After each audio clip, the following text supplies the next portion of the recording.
ইংরেজি হাতের লেখা সহজ, সুন্দর, শুদ্ধ করার জন্য এই ভিডিও। ইংরেজি হাতের লেখা সুন্দর করতে হলে যে কয়টি বিষয় জানতে হবে, যে ইংরেজি বর্ণমালা কত প্রকার, বিষয়টি এইটি তুমি জানো কি না জানার জন্য প্রথমে ভিডিওটি বন্ধ করে দাও অথবা স্টিল করে দাও। স্টিল করে দিয়ে খাতায় লিখো যে বর্ণমালা কত প্রকার। আমি কতটি বর্ণমালা বলিনি, ইংরেজি বর্ণমালা কত প্রকার বলেছি। কোনো এক সময় প্রশ্নটির উত্তর দেব, যদি মিলে যায় আগে থেকেই ধন্যবাদ জানিয়ে রাখছি। এই বর্ণমালাটা হচ্ছে ক্যাপিটাল লেটার। সব ক্যাপিটাল লেটার্স দেখতে পাচ্ছ। এর আরেকটি নাম ব্লক লেটার্স, এর আরেকটি নাম প্রিন্টিং ক্যাপিটাল লেটার্স। এটা হলো স্মল লেটার্স, এর আরেকটি নাম হলো printing small letters. Capital cursive letters, cursive মানে গোটা, পেঁচানো, টানা। এটার আরেকটা নাম হতে পারে হ্যান্ডরাইটিং ক্যাপিটাল লেটার্স। দেখো, ডিটা শুধু এরকমই হবে না, আর অন্যরকমও হতে পারে। এটা শুধু এরকমই হয় না, অন্যরকম হতে পারে। এফটাও অন্যরকমও হতে পারে, এই এসটাও অন্যরকম হতে পারে। স্মল কার্সিভ লেটার্স মানে গোটা লেখা, কার্সিভ মানে গোটা, টানা, পেঁচানো। আরেকটা নাম হতে পারে হ্যান্ডরাইটিং স্মল লেটার। এখানে যে বি দেখতে পাচ্ছ, বিটা যে এমনই হবে এমন কোনো কথা নেই। বি অন্যরকম হতে পারে, ডি অন্যরকম হতে পারে, এফ অন্যরকম হতে পারে। হাতের লেখা হলো শিল্পীর কাজ। যে যত বড় শিল্পী সে তত জটিল উন্নত লেখা শিখবে। আমি এখানে সহজ অথচ সুন্দর ইংলিশ হ্যান্ডরাইটিং দেখাচ্ছি। শুধু সুন্দর হলেই চলবে না, শুদ্ধ হতে হবে। আমরা ঠেকা কাজ চালিয়ে নিচ্ছি, শুদ্ধ ইংরেজি হ্যান্ডরাইটিং শিখছি না। Handwriting capital letter A, handwriting small letter A, handwriting capital letter B, handwriting small letter B. বিটা অনেকে এভাবেও লিখছে।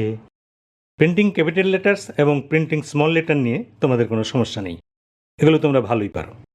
কিন্তু সমস্যা হচ্ছে handwriting capital letter, handwriting small letter নিয়ে। তোমরা হ্যান্ডরাইটিং ক্যাপিটাল লেটার না লিখে তোমরা ব্লক লেটারগুলো লিখে দিচ্ছ। হ্যান্ডরাইটিং স্মল লেটার না লিখে তোমরা প্রিন্টিং স্মল লেটার লিখে দিচ্ছ। এ, বি, সি, এটা handwriting capital letter. C, D, E, F, G, H, I, J, K, L, M, N, O, P. Capital letter C যদি সমস্যা হয়, এই রেখাটাকে বাঁকা না করে সোজা করে দিও, তাতেও চলবে। তোমাদের হ্যান্ডরাইটিং এসে সমস্যা হতে পারে, যদি সমস্যা হয় এসটা উপরের গোলদাগটুকু ছোট, নিচেরটা বড় করে দাও। হ্যান্ডরাইটিং স্মল লেটার এস এটা না লিখে তোমরা প্রিন্টিং এস লিখে দিচ্ছ। Handwriting capital letter Q, R, S, T, U, V, W, X, Y, Z. এইখানে আমি যে জেড ব্যবহার করেছি অনেক খুঁজে অনেক পরিশ্রম করে তোমাদের জন্য সহজ সরল সংগ্রহ করেছি, এবং এগুলো তোমাদের ভালো লাগার কথা। এই জেডটা নিয়ে অনেক সমস্যা আছে, লিখে দিচ্ছ প্রিন্টিং জেড। তোমরা পি এর বেলাও তাই করছো। হ্যান্ডরাইটিং স্মল লেটার পি এর বদলে তোমরা প্রিন্টিং স্মল লেটার পি লিখে দিচ্ছ। Practices make a man perfect. যত প্র্যাকটিস করবে, যত চর্চা করবে, তত শুদ্ধ সুন্দর লেখা শিখবে।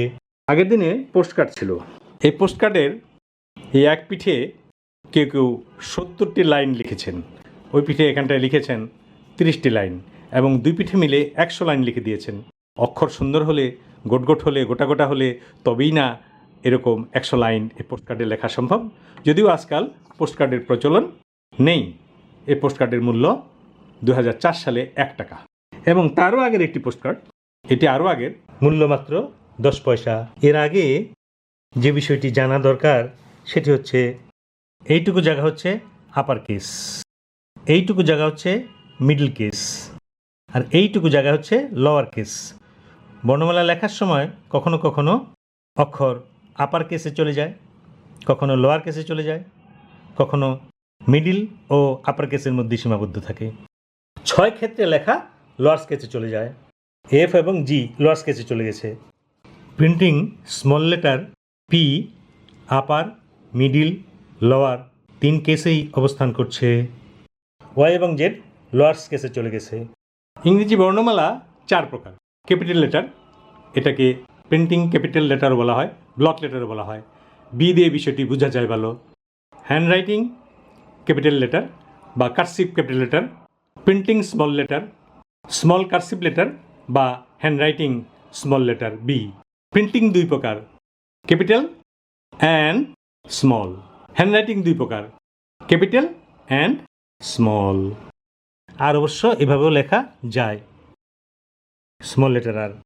ক্যাপিটাল হ্যান্ডরাইটিং জিকে এইভাবে না লিখে ব্লক লেটারের কাছাকাছি এইরূপ জি লিখে চালিয়ে দিচ্ছে। 6 to 10 পর্যন্ত ইংরেজি পড়ান, ইংরেজিতে MA পাস বহু লোককে জিজ্ঞাসা করে দেখেছি যে ইংরেজি বর্ণমালা কত প্রকার, বলতে পারেনি। সম্পূর্ণ ভিডিওটি দেখার জন্য ধন্যবাদ।